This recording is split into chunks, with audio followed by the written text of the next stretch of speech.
Unha das infraestruturas que está a crear polémica na comarca do Deza é a posible ubicación da incineradora en Dozón. O xefe territorial da Consellería de Economía e Industria, Ignacio Rial, dixo que non hai ningún proxecto á vista.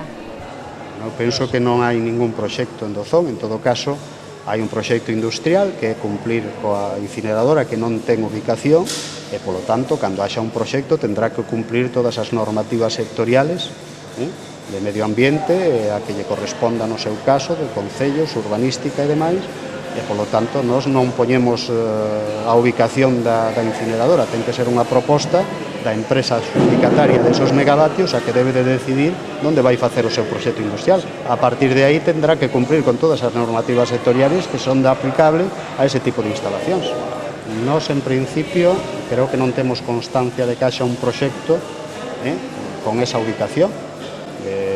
En todo caso, debe ser a empresa adjudicataria a que diga onde quere construir a empresa, pero xa digo, nunha Consellería de Industria non pon os sitios onde se deben de construir as instalacións que van nun proxecto empresarial.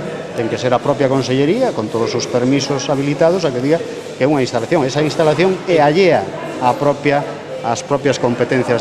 É un plan industrial como que pode facer outro tipo, un hospital, creo que hai en algúns, e nós non decimos, senón que esa inversión que se faga en Galicia é o que temos que garantizar é que ese plan industrial se cumpla. Pero xa digo, a Consellería de Economía e Industria non impón ubicacións para a ubicación desa instalación. Pero sin ánimo de polemizar, porque este é un tema que xenerou polémica na campaña electoral que obviamente non segueuse aquí na comarca do Deza nada máis. O plan de residuos sólidos vai no elaborar a propia Consellería de Medio Ambiente, por lo tanto vai ser quen decida a ubicación no seu momento, vai a ser quen decida a ubicación desa planta sur que fai falta, por lo tanto no seu momento vai ser quen decida.